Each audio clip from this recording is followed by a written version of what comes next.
ایک بوڑھے شیخ کو اپنا مرغا بہت پیارا تھا۔ اچانک ایک دن وہ چوری ہو گیا۔ اس نے اپنے نوکر چاکر بگائے، پورا قبیلہ چھان مارا، مگر مرغا نہیں ملا۔ ملازموں نے کہا کہ مرغے کو کوئی جانور کھا گیا ہوگا۔ بوڑھے شیخ نے مرغے کے پر اور کھال ڈھونڈنے کا حکم دیا۔ ملازم حیران ہو کر ڈھونڈنے نکل پڑے، مگر بے سود۔ شیخ نے ایک اونٹ ذبح کیا اور پورے قبیلے کے عمائدین کی دعوت کر ڈالی۔ جب وہ کھانے سے فارغ ہوئے تو شیخ نے ان سے اپنا مرغا گم ہونے کے بارے میں ذکر کیا اور ان سے اسے ڈھونڈنے میں مدد کی درخواست کی۔ کچھ زیر لب مسکرائے، کچھ نے بوڑھے کو خپتی سمجھا، مگر وعدہ کیا کہ کوشش کریں گے۔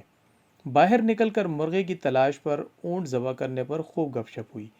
کچھ دن بعد قبیلہ سے بکری چوری ہو گئی۔ غریب آدمی کی تھی، وہ ڈھونڈ ڈانڈ کر خاموش ہو گیا۔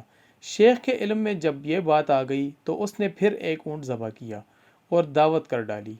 جب لوگ کھانے سے فارغ ہوئے تو اس نے پھر مرغے کی تلاش اور بکری کا قصہ چھیڑا اور قبیلے سے کہا کہ اس کا مرغا ڈھونڈ دیں۔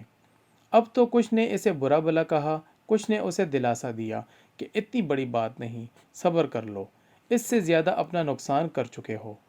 ابھی 3 دن ہی گزرے تھے کہ ایک اور شیخ کا اونٹ رات کو اس کے گھر کے سامنے سے چوری ہو گیا۔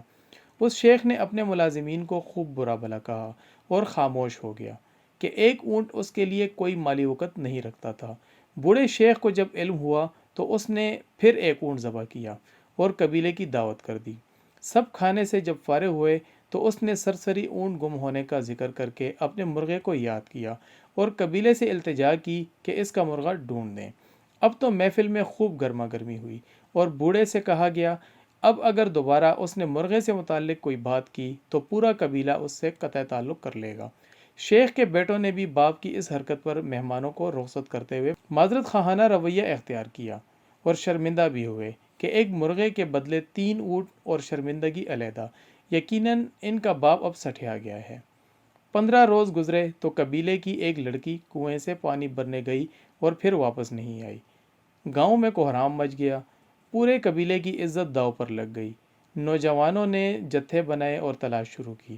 پہلے گاؤں، پھر ارد گرد، پھر مزید گاؤں کے لوگ شامل ہوئے اور ارد گرد کے گاؤں سے معلومات کی گئیں تو پتہ چلا کہ کچھ ڈاکو قریب پہاڑ کی ایک غار میں کچھ عرصے سے رہ رہے ہیں۔ گاؤں کے لوگوں نے چھاپا مارا، وہاں لڑائی ہوئی، اموات ہوئیں اور لڑکی برآمد کر لی گئی۔